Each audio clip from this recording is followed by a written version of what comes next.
Eu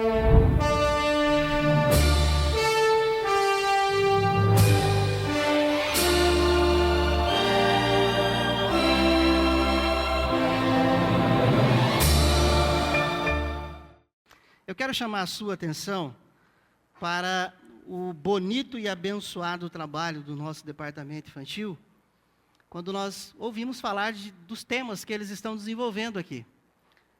E um dos temas que eles estão desenvolvendo, também, além daquele que já foi falado pela coordenadora do departamento infantil aqui na liturgia, é o tema do que Deus diz sobre confissão de pecados. Então, está no seu boletim aí o tema, o que Deus diz sobre confissão de pecados, e nós temos aí o pré-adolescente Leonardo, que pesquisou sobre confissão de pecado. E quando eu estava olhando esse boletim que estava sendo confeccionado durante a semana, eu falei, que joia! Dá para colocar isso aí lá na introdução da mensagem que nós estávamos preparando. Confissão de pecado é um tema que incomoda a maior parte da sociedade atual. Se incomoda a sociedade atual. E cada vez mais essa sociedade que vem se tornando uma sociedade de pessoas relativistas. E essas pessoas relativistas que acabam dizendo, olha, não existe o absoluto. O relativista, ele diz, olha, não existe uma verdade única. Existem várias verdades. Existe a minha verdade, a sua verdade. E dentro desse discurso desses relativistas, quando eles dizem que não existem, ou que não existe uma verdade única, eles estão querendo dizer que então também a palavra de Deus não é uma verdade absoluta. E a palavra de Deus, ela traz verdades absolutas no que se refere principalmente a essa temática de confissão de pecados. E dizer que o ser humano é pecador é algo que para alguns já não soa muito bem nos dias de hoje. Por isso a nossa sociedade cada vez mais relativista. Não existe pecado, esse negócio de que está errado. Errado por quê? Depende da sua ótica. Depende da sua maneira de ver as coisas. Não é errado.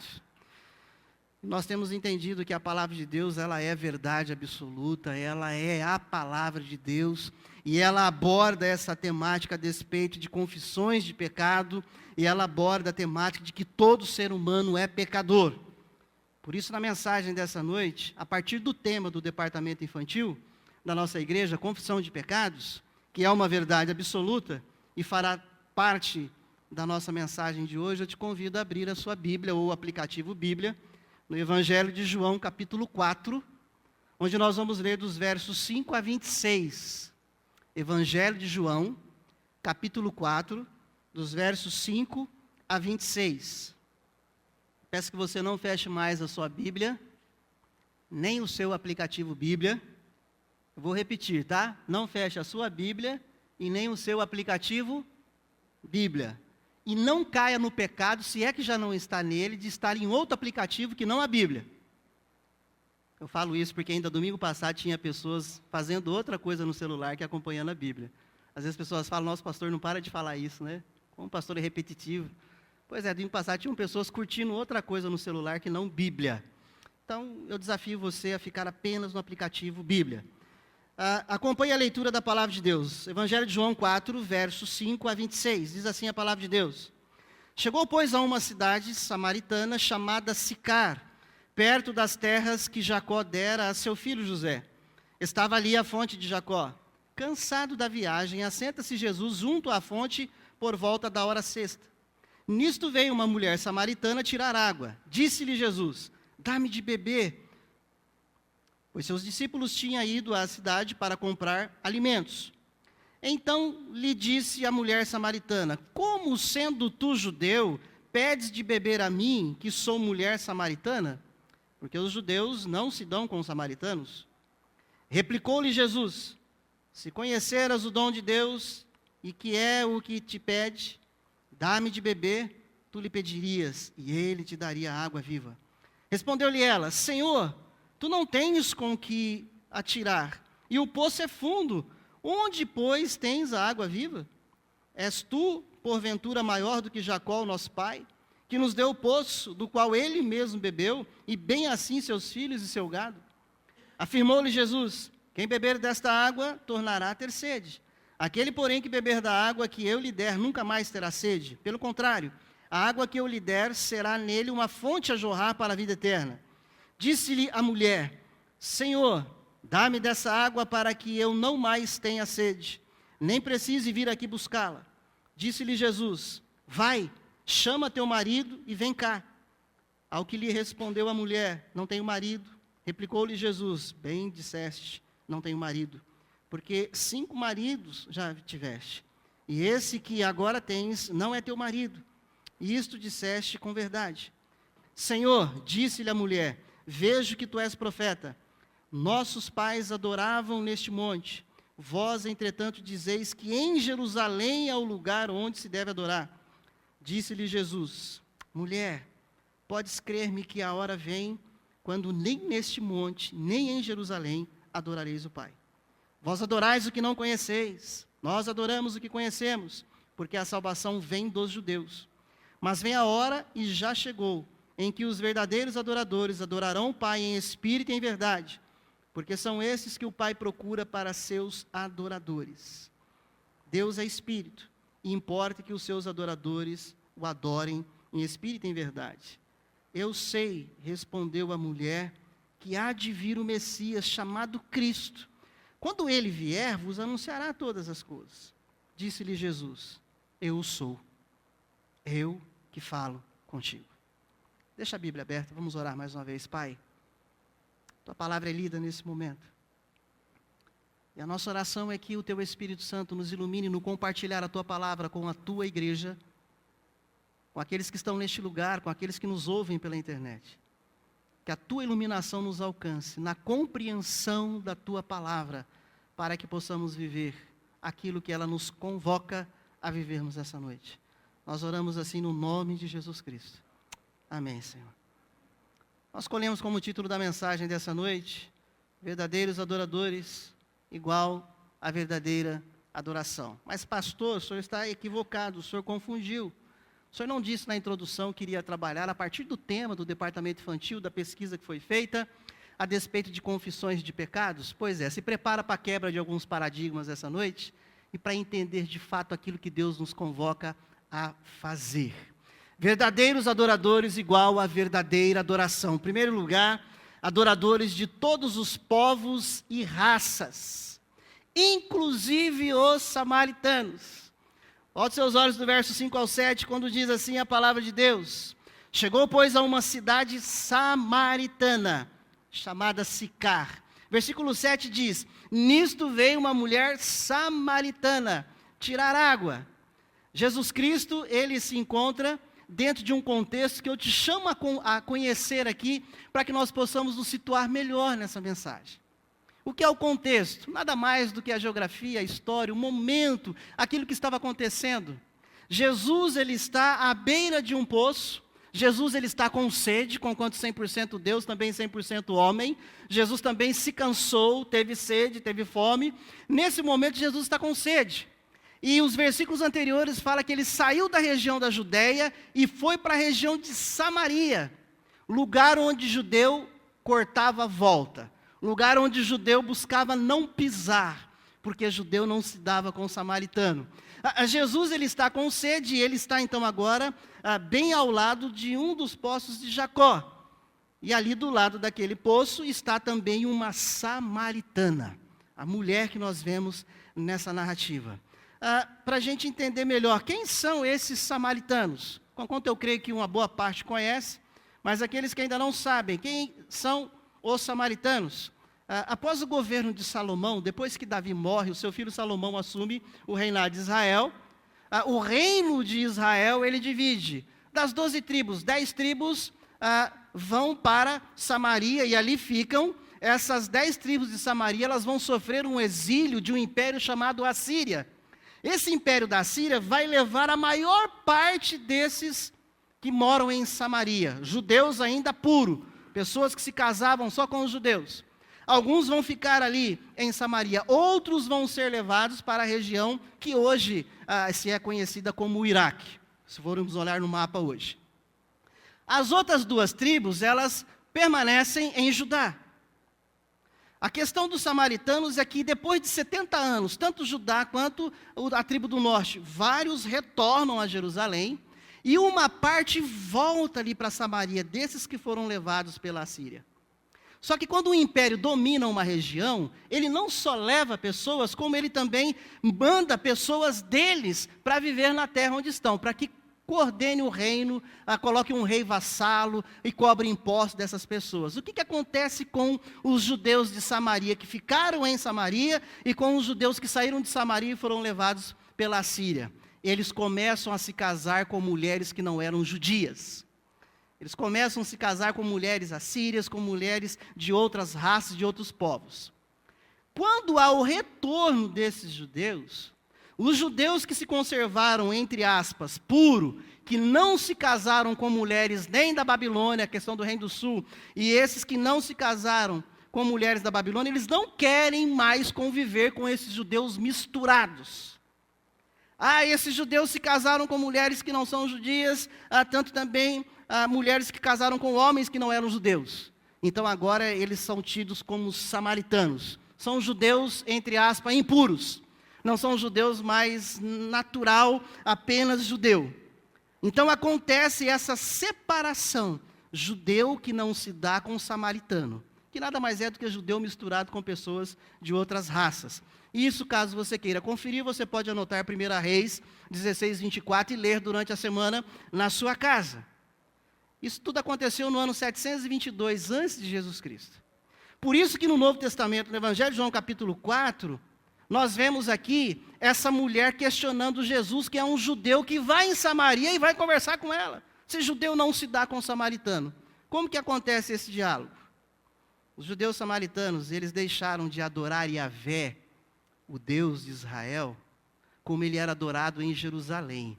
Já que os judeus de Jerusalém não se dão com os judeus de Samaria, nós não vamos poder ir em Jerusalém adorar a Deus no templo que Salomão construiu.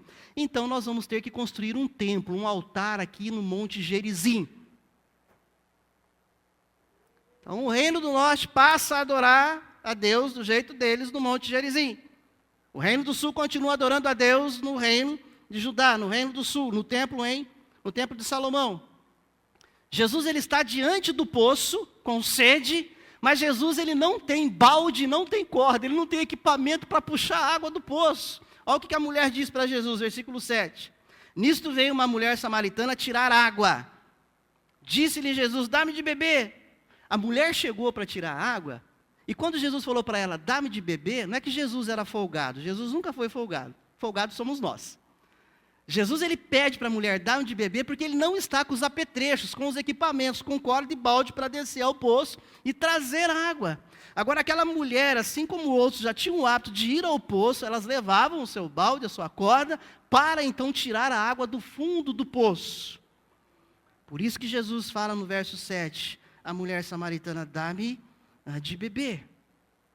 Versículo 11, volte seus olhos à palavra de Deus. Respondeu-lhe ela, Senhor, tu não tens com que atirar, o poço é fundo.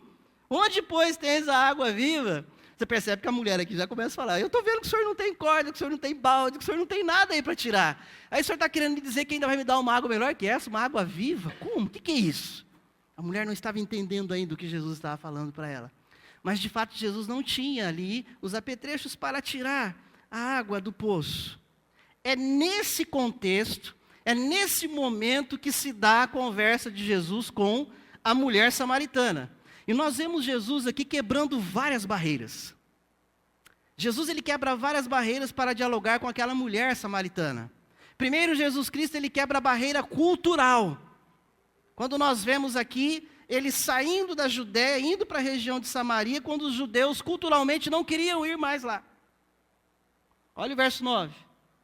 Então lhe disse a mulher samaritana, como sendo tu judeu, pedes de beber a mim, que sou mulher samaritana, porque os judeus não se dão com os samaritanos. A mulher chega para Jesus e fala assim, tu és um judeu, já percebi. E como que você, sendo judeu, esquece da cultura judaica de vocês e vem falar comigo? A barreira cultural que Jesus quebra aqui é que além de Jesus, enquanto judeu, ir falar com uma samaritana, a outra barreira é que um homem não abordava uma mulher na rua e puxava a conversa com ela como nos dias de hoje. Jesus, ele quebra também a barreira religiosa. Aquilo que nós já falamos, que um judeu não fala com um samaritano.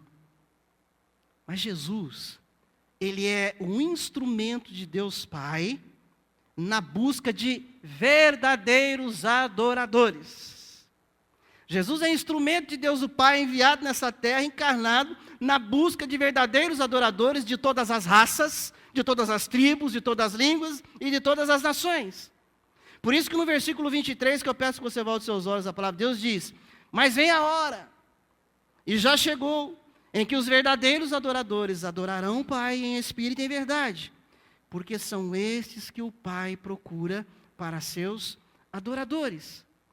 Esse versículo 23, ele é uma resposta da pergunta e da reclamação da mulher samaritana no versículo 20. Quando Jesus fala, pera lá mulher, vai virar a hora. Na verdade Jesus fala, já chegou, porque eu estou aqui. E isso vai se consumar. Onde os verdadeiros adoradores adorarão o Pai em espírito e em verdade. Olha o que ela fala no versículo 20. Por isso o verso 23 é a resposta do 20. Verso 20 diz, a mulher está falando com Jesus ali na conversa. E ela fala assim, nossos pais adoravam neste monte. Vós, entretanto, dizeis que em Jerusalém é o lugar onde se deve adorar. A mulher, quando ela fala, e ela se dirige a Jesus, vós, na segunda pessoa do plural, ela está dizendo assim, vós, judeus, dizem que o lugar de adorar é Jerusalém, porque lá está o templo construído por Salomão. Mas os nossos pais, e ela sabe que vem da linhagem da descendência de Abraão, os nossos pais nos ensinaram que adora aqui também em Gerizim. Lembra do povo que eu falei, judeu, que se misturou com o samaritano, que teve que ficar em Gerizim para adorar, porque não podiam ir para Jerusalém. Eles tiveram que arrumar um altar, construir um templo ali para adorar. E é interessante que Jesus fala para ela, calma mulher, calma. Vai chegar uma hora que não é nem Jerusalém, nem Gerizim. O Pai busca verdadeiros adoradores. Jesus é esse meio, esse instrumento. A samaritana, ela se diz no direito de adorar em Gerizim. Ela está dizendo, olha, não, eu tenho direito de adorar aqui. E Jesus falando, não, você está equivocado, o lugar da adoração é Jerusalém. E Jesus fala, pelo menos por enquanto, até agora, o lugar correto é Jerusalém. Sabe por que os judeus diziam que era lá que deveria acontecer? Porque em Jerusalém é que estava estabelecido o templo, e ali acontecia a adoração a Deus. Daqui a pouco nós vamos exemplificar melhor essa adoração. Era ali que deveria acontecer todos os atos. Por isso que anualmente todo judeu migrava, como diz a narrativa do Salmo 84, com amáveis são os teus tabernáculos, que é aquela romaria, aquela imigração de judeus de todos os povos da terra, de todas as partes da terra, indo para Jerusalém, porque eles sabiam que lá era o lugar. Por isso Jesus fala, mulher, você está equivocada, não é aqui, é lá em Jerusalém. Mas ele fala, por enquanto, porque daqui a pouco não é nem em Jerusalém, nem em Gerizim. Jesus, ele sai da região da Judéia, ele vai para a região de Samaria, porque há pessoas entre os samaritanos e os demais povos para serem salvos e viverem a adoração ao Deus Pai. Não apenas os judeus. Em segundo lugar, adoração de salvos em todo o tempo e lugar. Verdadeiros adoradores é igual a verdadeira adoração quando há adoração de salvos, em todo tempo e lugar. Porque Jerusalém não será o único lugar. Verso 22 diz, vós adorais o que não conheceis, nós adoramos o que conhecemos. E Jesus continua dizendo para ela no verso 22, porque a salvação vem dos judeus. O que Jesus está dizendo nessa resposta, essa mulher fala, não, mas eu acho que é Gerizim. Jesus fala, Jerusalém, vocês adoram quem vocês não conhecem. Jesus diz assim, não é em Gerizim o lugar certo. Verso 22 diz, vós adorais o que não conheceis. O que Jesus está dizendo aqui não é que os samaritanos não creem mais no Yahvé que Abraão lhes ensinou. Mas Jesus está dizendo a eles que o objeto da adoração deles é, na realidade, desconhecido para eles.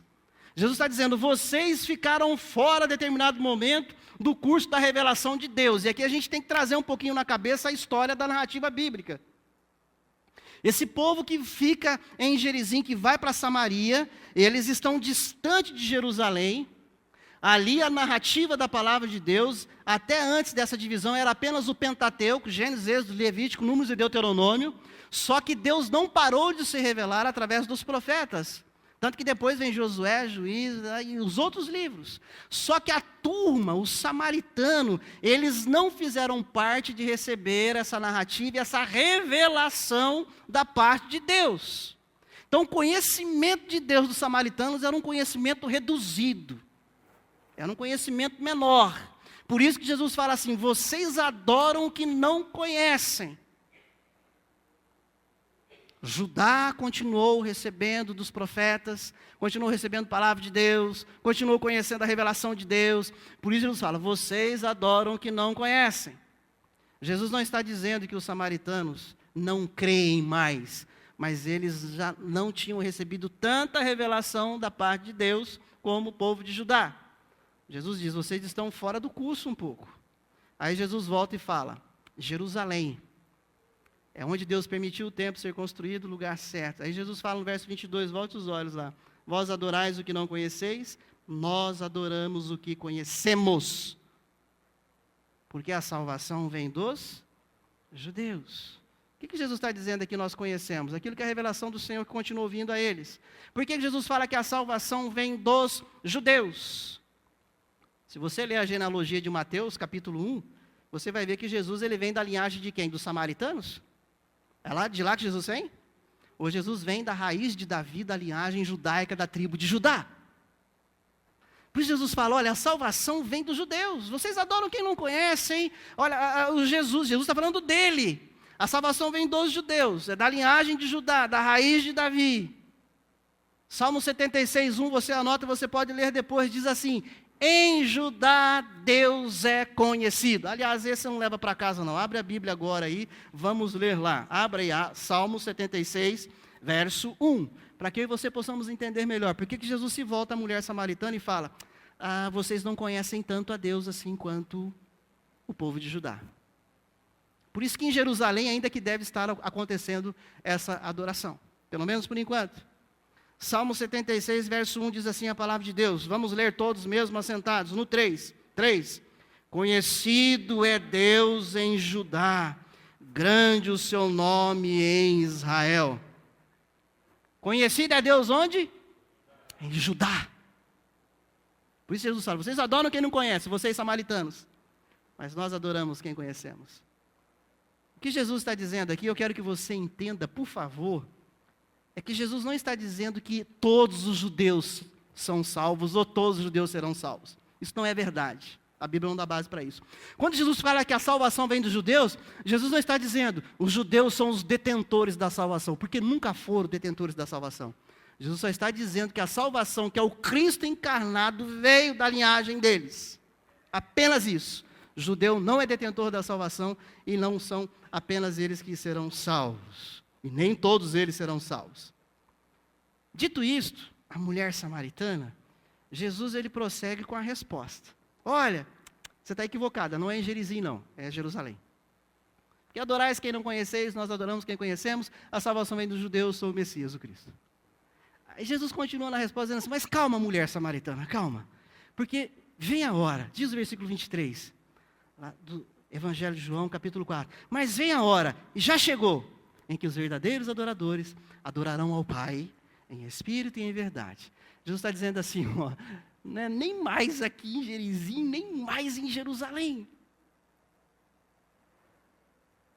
Mas será em qualquer geografia, será em qualquer espaço na face da terra.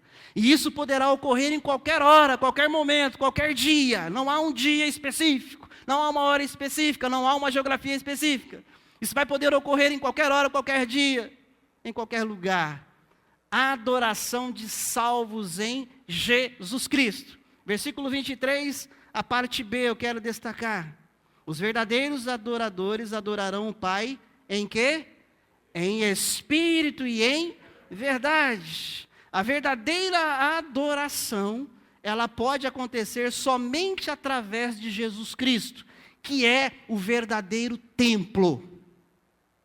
cabeça do corpo de Cristo, que se torna a habitação de Deus o Pai, que se torna o templo, o edifício santo na face da terra. Ainda no Evangelho de João, capítulo 2, versos 19 a 21, presta atenção no que Jesus está dizendo à mulher samaritana. Volta lá comigo umas páginas da Bíblia aí, e do seu aplicativo. João 2, 19 a 21, Jesus ele fala sobre isso. Eu sou a razão, a possibilidade da adoração, não vai ser mais o templo. Versos 19 a 21 do capítulo 2 de Jesus lhe respondeu: destruí este santuário e em 3 dias o reconstruirei. Replicaram os judeus: em 46 anos foi edificado esse santuário, e tu em 3 dias o levantarás? Ele, porém, se referia ao santuário do seu corpo. Quando, pois, Jesus ressuscitou dentre os mortos, lembraram-se os seus discípulos de que ele dissera isto, e creram na Escritura e na palavra de Jesus. Jesus está falando para a mulher samaritana, calma, não é nem aqui, não é nem em Jerusalém, porque agora, vai ser em qualquer lugar, qualquer dia, qualquer hora, mas através de mim, e só por mim, a única possibilidade de vocês viverem a verdadeira adoração. A verdadeira adoração apenas por gente salva, transformada pelo Espírito Santo de Deus. Porque a salvação é obra do Espírito Santo de Deus. Por isso que é adorar em espírito e em verdade. Uma transformação que acontece na verdade, o que é absoluta da palavra de Deus, que nos convence do pecado, do juízo e da justiça. Gente que adorará a Deus, desconfinados da geografia, desconfinados de Jerusalém ou de Gerizim. Gente que adorará a Deus livre de rituais de animal, seja de pequeno ou de grande porte. Agora eu quero entrar aqui naquilo que eu falei na introdução. Que nós aproveitamos a temática da confissão de pecados. E ouça hoje e entenda isso. A verdadeira adoração é a confissão de pecados. A verdadeira adoração não é apenas cantar. E a Bíblia nos ampara muito bem nisso. Não é apenas cantar. A verdadeira adoração é muito mais confessar pecados. Continue comigo aqui na explicação desse texto da palavra de Deus. O que esse texto traz para mim e para você enquanto lugar, geografia e pessoas? O texto traz a pessoa de Jesus Cristo, que é o Rei dos Reis, Senhor dos Senhores, o Cordeiro Santo Imaculado de Deus o Pai. O texto fala do templo em Jerusalém, onde é oferecido a adoração a Deus. Jesus fala, é lá que é para acontecer. Não é aqui em Gerizim, mas o texto também fala dessa possibilidade de Gerizim. Mas o texto também traz a narrativa de uma mulher pecadora, samaritana. Ela é a figura que te representa e me representa aqui, pecador. Ok, mas onde está a questão da confissão de pecado aí? Quando a gente olha para a narrativa do Antigo Testamento, palavra de Deus, e a gente estuda um pouco mais a fundo aquilo que é o templo, e aquilo que acontece no templo, que já vinha acontecendo no tabernáculo, a gente entende que a adoração tem a ver com confissão.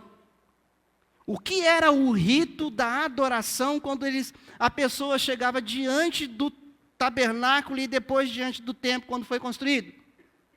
Estava à porta do templo ou do tabernáculo o sacerdote. E as pessoas, elas iam ao templo, presta atenção no que eu vou dizer, não era para adorar a Deus cantando, porque para cantar a Deus, louvar a Deus e adorar a Deus, já estavam lá os levitas, que faziam parte também dos que desmontavam e montavam o tabernáculo, e os levitas depois também foram parte dos músicos. O povo de Israel cantou sim, louvou sim a Deus, mas o povo de Israel, eles chegavam com as suas ofertas de adoração a Deus para expiação de pecados, para confessar os seus pecados. Onde que está isso na narrativa bíblica? Figura de Cristo, Cordeiro de Deus, a figura do templo, a figura da mulher samaritana pecadora, e Jesus fala, é lá que deve acontecer isso. A pessoa chegava na porta do tabernáculo ou do templo, com um cordeiro ou com uma pomba, dependia da posse financeira da família, era o animal que ela poderia levar. Nem todos podiam levar um cordeiro, alguns levavam uma pomba. Esse animal chegava, o sacerdote estava no átrio, Eu não estou dizendo de Santíssimo Lugar, porque lá só entrava sumo sacerdote. O sacerdote está ali no átrio, as portas da entrada do tabernáculo ou do templo. A pessoa chegava e ela colocava o animal sobre o altar e ele ficava com a mão em cima da cabeça do animal. O sacerdote ia matar, sacrificar o animal e o dono do animal ficava com a mão na cabeça dele. Nossa! Por quê? Porque o dono do animal tinha que saber que aquele animal estava morrendo por culpa do pecado dele. E se ele tivesse jeito, ele sabia que se pecasse de novo ia ter que trazer um outro animal outra vez para ser sacrificado por culpa dele. Esse ato de adoração que Jesus fala para a mulher samaritana, que eles estão querendo fazer em Gerizim, e Jesus fala, não é lá em Jerusalém, pelo menos por enquanto. A adoração era a ida do povo de Israel com um cordeiro, com uma pomba ou outro animal, para confessar o pecado a Deus, porque nesse ato do sacrifício do sacerdote no animal, o sangue jorrando, e o camarada que pecou com a mão na cabeça do animal, ele estava assumindo os seus pecados, a sua culpa. Ele estava dizendo ali, eu sou culpado, por isso eu trago esse animal. Essa era a adoração de Israel. Essa era a adoração de Israel. É essa adoração que Jesus se volta para a mulher samaritana e diz assim para ela, o Pai, Jesus se refere a Deus Pai, Ele busca verdadeiros adoradores. Que o adorem em espírito e verdade. Gente nascida da água e do espírito, simboliza da purificação da água. Gente nascida de novo. Gente nascida por obra do Espírito Santo de Deus. E essas pessoas nascidas de novo, volte seus olhos aqui, a narrativa da palavra de Deus no versículo 26, quando Jesus diz, eu entro na conclusão da nossa mensagem. Eu vou ler o versículo 25 e 26. Eu sei, respondeu a mulher, que há de vir o Messias chamado Cristo. Quando ele vier, nos anunciará todas estas coisas. A mulher está dizendo assim, eu já conheço essa história, papai Abraão contou, depois o outro pai contou, chegou até nós. Eu sei dessa história do Messias e do Cristo. Jesus se volta para ela e fala assim, mulher samaritana, sou eu esse. Sou eu. Chegou. Estou aqui. Chegou a hora onde as pessoas vão poder adorar. Não é nem em Jerusalém. Não é nem em Gerizim. O Jesus está dizendo ali o seguinte, acabou esse negócio de classe sacerdotal, classe levítica, exclusiva. Jesus está dizendo assim, mulher, não é mais nesse ou naquele lugar. E aí, a mulher está fazendo a pergunta para Jesus, mas quem vai morrer por mim? Se não vai poder fazer sacrifício em Gerizim, se não vai poder fazer sacrifício em Jerusalém, a preocupação da mulher samaritana é quem vai morrer por mim? E que sacerdote que vai receber o meu animal quando eu levar lá para receber o sacrifício? Jesus está dizendo o seguinte, eu vou morrer por você. O Cordeiro de Deus, aquele que não pecou, aquele que sem mancha e sem ruga, se oferece na cruz do Calvário, para morrer por todos aqueles que Ele haveria de salvar. Jesus, o Cordeiro de Deus, responde à mulher samaritana no final do diálogo, sou eu vou morrer por você. Não se preocupa não. E o sacerdote? Sou eu. Senhor, e o sumo sacerdote que entra no Santíssimo Lugar? Sou eu. Mas como assim, Senhor? Por isso Jesus fala no versículo 23, não vai ver a hora. E não vai ser nem em Jerusalém, nem em Gerizim. Acabou, filha. Estou falando para você o seguinte, aqueles tantos milhares de sacerdotes lá de Jerusalém, mais essa meia dúzia de sacerdotes que vocês têm aqui em Gerizim, e aquele sumo sacerdote que ficam esperando vocês chegarem com os animais para se dizerem culpados dos seus pecados, e esse ato de adoração a vocês, acabou. Eu sou o sacerdote, o sumo sacerdote, eu sou o cordeiro, eu sou o sacrifício cabal suficiente para que você diga, eu sou o pecador, eu sou o pecador, eu sou o pecador. E isso é ato de verdadeira adoração. Verdadeira adoração.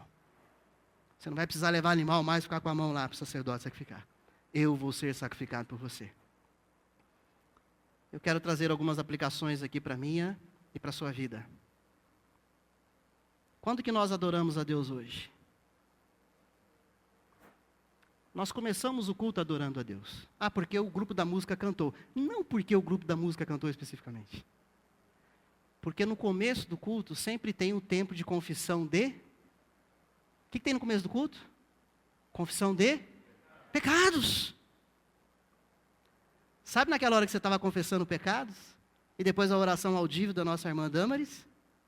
Foi um período de adoração. Onde alguns ajoelhados e outros, porque não puderam se ajoelhar mesmo assentados, e depois a nossa irmã Damaris orava a Deus dizendo: somos pecadores, somos carentes da tua graça. Nós estávamos vivendo um tempo de adoração. Verdadeiros adoradores é igual a verdadeira adoração. Cordeiro de Deus, Cristo, Ele é o sacerdote, Ele é o sumo sacerdote. Como que eu e você podemos aplicar melhor isso na nossa vida hoje? Conforme a narrativa de João 4, que nós lemos, que traz a figura do templo, do rito animal sendo sacrificado nas mãos do seu dono, mais sacerdote, a figura do Messias, a figura do pecador na pessoa da samaritana, e o tema de João 4 é salvação. Salvação de quem? De pecador, que tem culpa. A adoração verdadeira, ela ocorre quando ocorre confissão de pecados.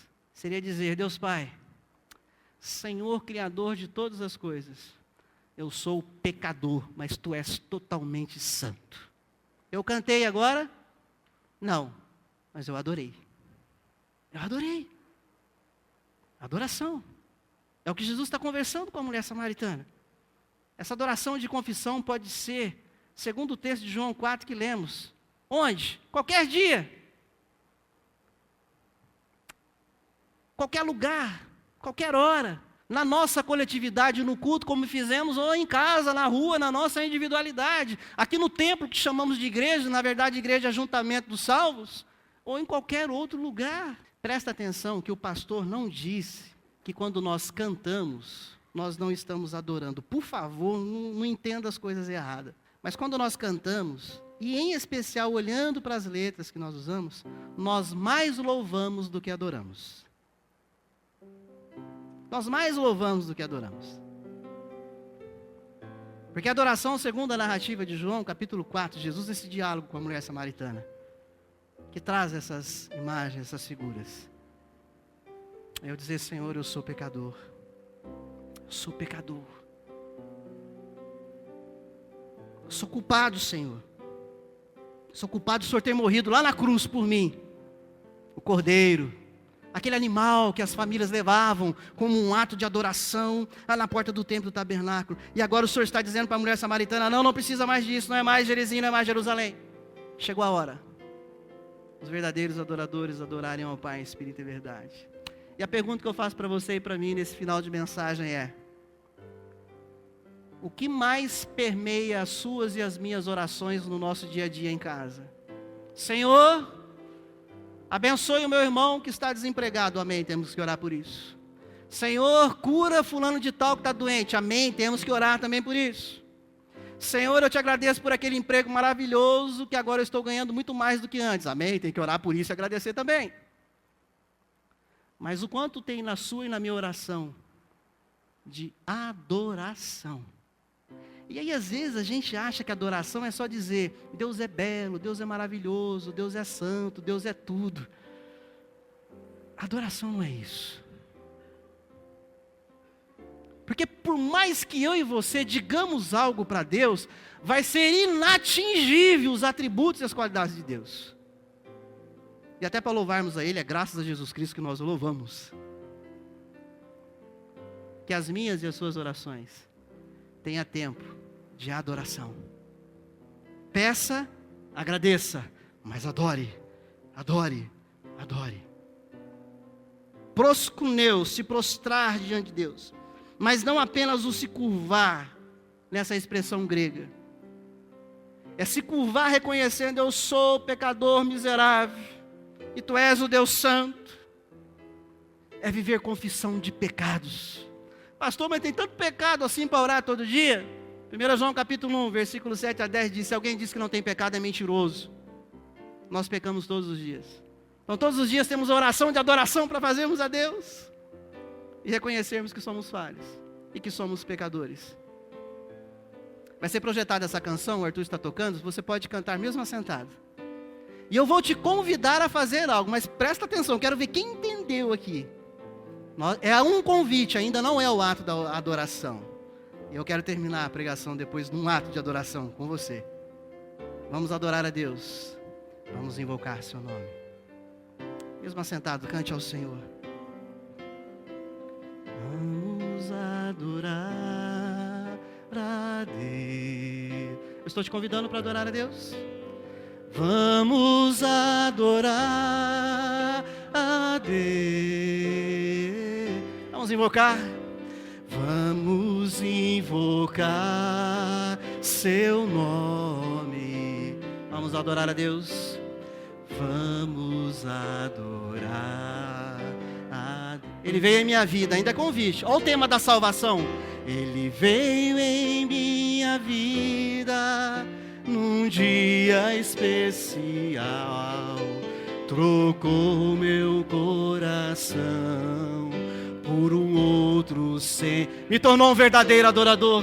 E esta é a razão porque eu digo que vamos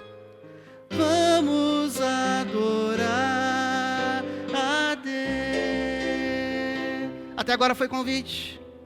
E às vezes eu penso que só o fato de levantar as mãos eu estou adorando a Deus. Não se resume a isso. Mas nesse convite que nós fizemos, vamos adorar a Deus, diante daquilo que foi pregado, desconfinado de sacerdote exclusivo, de sumo sacerdote, de lugar, de geografia, mas através do Cordeiro de Deus, adorar a Deus. Eu responderia o convite. Se você puder, ajoelhe, se não puder, pode ficar assentado mesmo. Eu dobrar os joelhos de novo. E agora eu não vou cantar mais vamos adorar a Deus, mas eu vou dizer aquilo que eu disse no começo do culto, aquilo que dissemos no começo do culto, em um ato de adoração verdadeira a Deus, em espírito que me convence do juízo do pecado, e em verdade, porque a palavra de Deus me mostra que sou pecador, e me chama para adorar a Deus, reconhecendo que Ele é o Senhor da minha vida.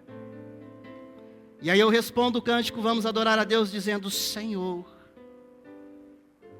eu sou pecador, Pai. Senhor, eu tenho falhado na Tua presença. Eu tenho errado, Senhor. Eu tenho deixado de fazer muitas coisas que a Tua palavra me diz para fazer. Deus, eu tenho feito outras coisas que a Tua palavra fala para eu não fazer e tem sido desagradável diante do Senhor. Senhor, eu sou pecador, mas diante de Tu que és santo, e em nome de Jesus Cristo, Cordeiro, aquele que inaugurou a hora da adoração dos seus verdadeiros adoradores, é em nome dEle, o Cordeiro que morreu na cruz, sem pecado, o Cordeiro que assumiu a minha culpa.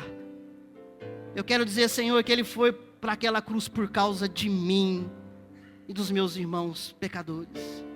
Eu assumo que Cristo foi lá por causa de mim.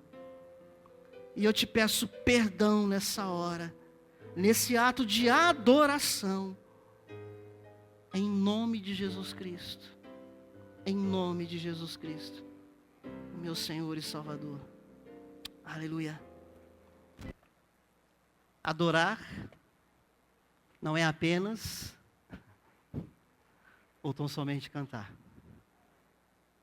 Eu sei que talvez há uns hábitos, uns costumes, e essas coisas são difíceis da gente quebrar. Porque na ótica da maioria de nós evangélicos, a adoração se restringia em cantar, cantar, cantar. É muito mais louvor. Por isso que Deus fala, fica bem ao meu povo, louvor a Deus. Em alguns cânticos nós adoramos. Mas a adoração mais profunda é confissão de pecados. Em uma sociedade do século 21 que não admite dizer eu errei, eu pequei. Porque se eu dizer que eu sou pecador, eu estou dizendo que eu erro, que eu sou falho. A Bíblia me convida e te convida a adorar a Deus. Adoremos ao Senhor, ainda cantando também, tá? Também canta-se adoração. Mas adoremos muito mais ao Senhor, orando confissões de pecado. Porque a hora já chegou, conforme Jesus disse à mulher, dos verdadeiros adoradores, que adoram ao Pai em espírito e em verdade. Eu me arrepiava quando eu ouvia algumas pessoas com o discurso, porque esta é a geração da adoração, a geração dos adoradores de Deus. E as pessoas restringiam tudo isso à pessoa que cantava muito, que tocava muito, que dava glória a Deus e aleluia, né? Uma visão míope de adorador. Mas Deus espera verdadeiros adoradores de fato, que curve os joelhos físicos da alma, da mente, do coração, e confesse pecado a Ele, e reconheça que Jesus, o Cordeiro de Deus, é o nosso sumo sacerdote. Nós vamos continuar o nosso culto, onde nós vamos cantar um hino, que fala a respeito desse nosso Cordeiro, esse nosso sacerdote, sumo sacerdote, esse que assumiu a nossa culpa, e que possibilita eu e você adorarmos confessando, reconhecendo quem somos, pecadores, carentes da graça e da misericórdia de Deus. Quem quer ser verdadeiro adorador aqui, levanta a mão. Confesse pecado, querido. Confessar pecado. Confessar pecado. Foi isso que Jesus disse à mulher samaritana. Foi isso que Jesus disse à mulher samaritana. Confissão de pecado. Vamos colocar em pé. E nós vamos cantar: Seja bendito o Cordeiro, que morreu por nós.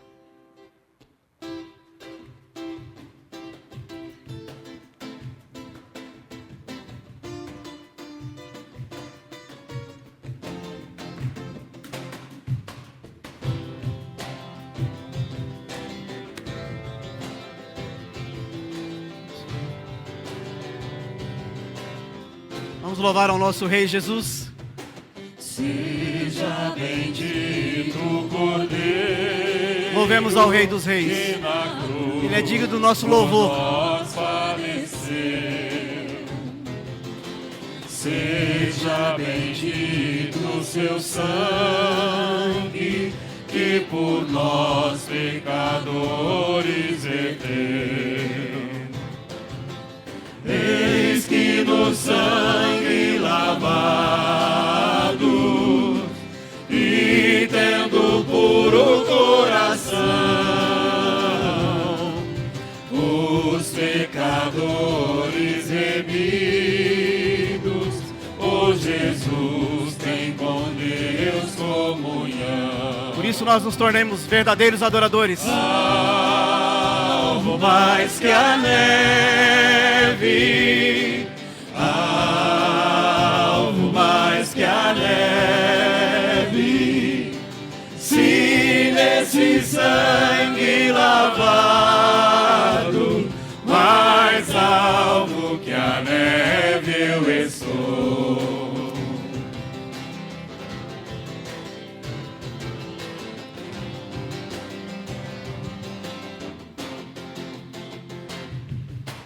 Quão espinhosa coroa que Jesus por nós suportou.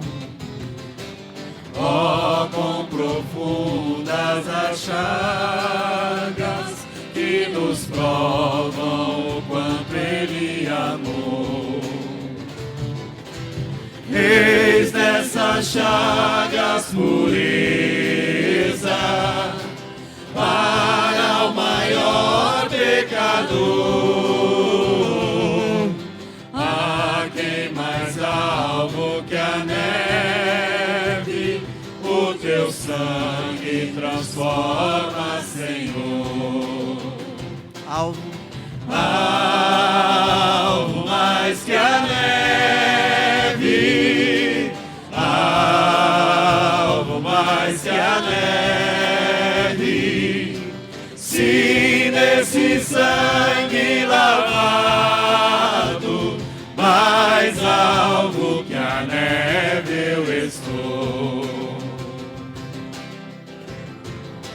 Louvado seja o nosso Deus.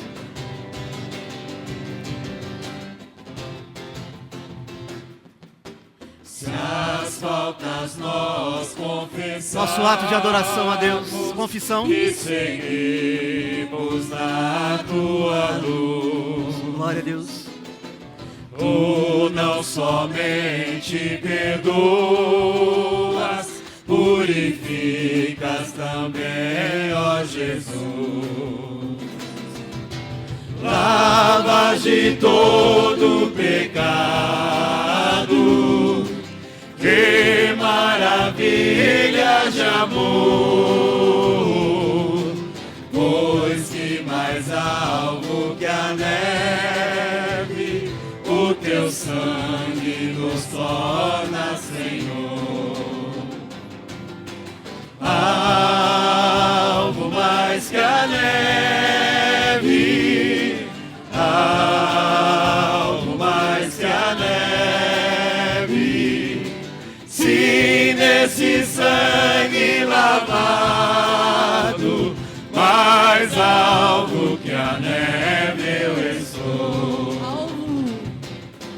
Alvo mais que a neve, alvo mais que a neve, se nesse sangue lavado, mais alvo que a neve eu sou.